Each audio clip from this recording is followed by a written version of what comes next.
Hi friends இன்னைக்கு நம்ம சேனல்ல நம்ம பிரெட்டையும் உருளைக்கிழங்கையும் வச்சு இன்னைக்கு பிரெட் மசாலா செய்ய போறோங்க. பிரெட் ஒரு 6 பீஸ் எடுத்துக்கிறேங்க. உருளைக்கிழங்கு தேவையான அளவு எடுத்து வச்சிருக்கிறேன். இப்போ உருளைக்கிழங்க நல்லா சுத்தமா கழுவிட்டு நம்ம வேக வச்சு எடுத்துக்கலாங்க. இப்போ உருளைக்கிழங்கெல்லாம் நல்லா வேக வச்சு எடுத்தாச்சுங்க. வேக வச்சு எடுத்து பாருங்க, நல்லா மசிஞ்சு வச்சிருக்கிறேன். இப்போ உருளைக்கிழங்கு மசாலா எப்படி செய்யறதுன்னு பார்க்கலாங்க. இப்போ உருளைக்கிழங்கு மசாலா செய்யறதுக்குங்க அடுப்பு பற்ற வச்சுக்கலாம். இந்த மாதிரி ஒரு பாத்திரம் வச்சுக்கலாங்க. பாத்திரம் நல்லா காயட்டும்.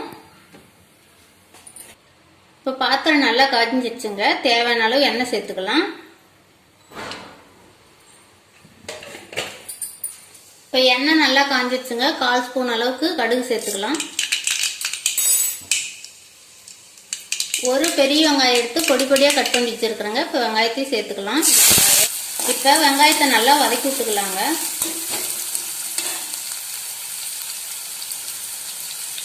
பொடியா நறுக்கி வச்ச பச்சை மிளகா 2 சேர்த்துக்கலாங்க. கருவேப்பிலை தேவையான அளவு சேர்த்துக்கலாம்.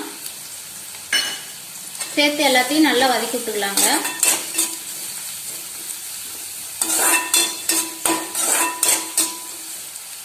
இஞ்சி பூண்டு தேவையான அளவு சேர்த்துக்கலாங்க. இது கூடவே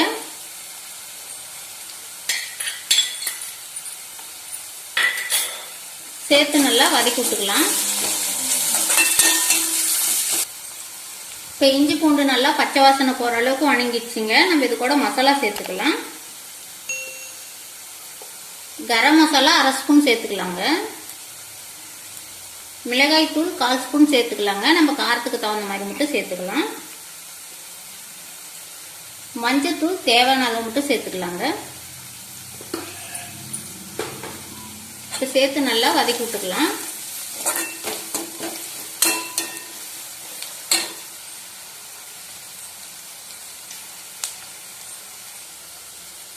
தூள் உப்பு தேவையான அளவு சேர்த்துக்கலாங்க.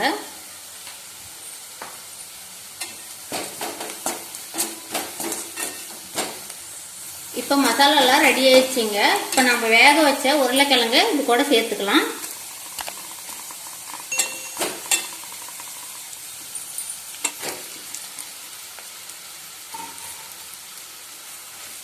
இப்போ நம்ம உருளைக்கிழங்க மசாலாவோட சேர்த்து நல்லா கிளறி விட்டுக்கலாங்க.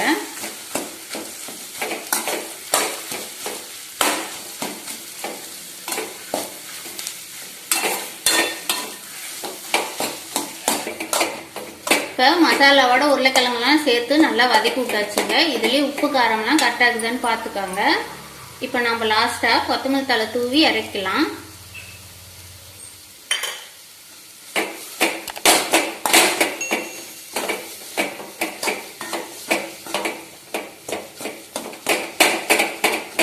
இப்போ நம்ம உருளைக்கிழங்கு மசாலா ரெடி ஆயிடுச்சுங்க. நம்ம அடுப்பு ஆஃப் பண்ணிட்டு இறக்கலாம். இப்போ பிரெட் மசாலா சேர்த்துக்குங்க. அடுப்பத்தை வச்சுக்கலாம். இந்த மாதிரி ஒரு தோசைக்கல் வச்சுக்கலாங்க. தேவையான அளவு எண்ணெய் சேர்த்துக்கலாங்க தோசைக்கல்ல.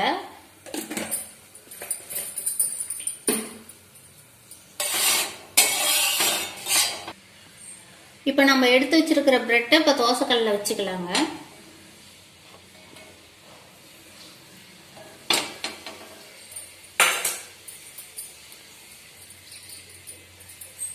அடுப்பு சிம்மில் வச்சுட்டு நீங்கள் பிரெட் வச்சுக்காங்க. ஏன்னா அடுப்பு அதிகமாக இருந்துச்சுன்னா பிரெட் தீஞ்சிரும். இப்போ பிரெட் கொஞ்சம் சூடு ஏறட்டும், நம்ம திருப்பிக்கலாங்க.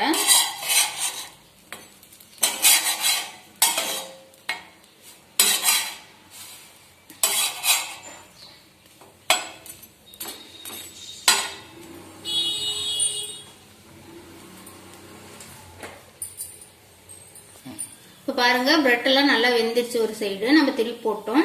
இப்போ நம்ம செய்து வச்சிருக்கிற உருளைக்கிழங்கு மசாலாவை நம்ம இது மேல வச்சுக்கலாங்க.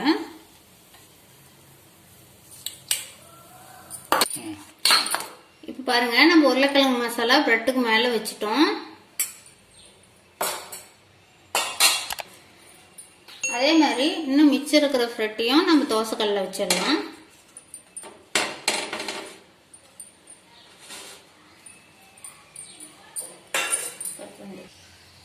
இப்போ பாருங்க, நமக்கு இந்த பிரெட்டும் லைட்டா வெந்துருச்சு. நமக்கு இந்த அளவுக்கு இருந்தா போதுங்க.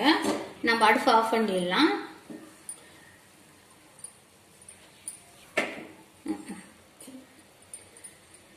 இப்போ நம்ம இந்த மாதிரி வெங்காய துண்டை நம்ம இது மேலே வச்சுக்கலாங்க, பிரெட் மேலே.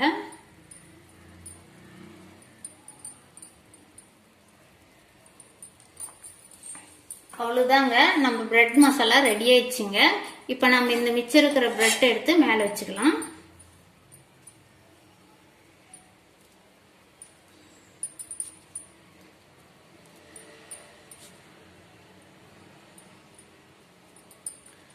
இப்போ நம்ம பிரெட் மசாலா ரெடி ஆயிடுச்சுங்க. நம்ம வேற பாத்திரத்துக்கு மாத்திக்கலாம். இப்போ பாருங்க, ரொம்ப சூப்பரான பிரெட் மசாலா ரெடி பண்ணிட்டோம். அங்க பாருங்க, பார்க்கவே எவ்வளவு சூப்பரா இருக்குன்னு. இந்த மாதிரி பிரெட் மசாலா செய்யறதுக்கு அதிக நேரம் எடுக்காதுங்க, கம்மி நேரம் தான். நம்ம ஈஸியா வீட்டிலேயே செய்யலாம். இந்த மாதிரி பாருங்க, மசாலாவோட சேர்த்து பிரெட் சாப்பிடுக்கலாம், அவ்வளவு சூப்பரா இருக்கும். இந்த மாதிரி பிரெட் மசாலா நீங்களும் செய்து பாருங்க, ரொம்ப டேஸ்ட் சூப்பரா இருக்கும். இந்த வீடியோ பிடிச்சிருந்துச்சுன்னா லைக் பண்ணுங்க, கமெண்ட் பண்ணுங்க, ஷேர் பண்ணுங்க. மறக்காம எங்க சேனலுக்கு சப்ஸ்கிரைப் பண்ணுங்க.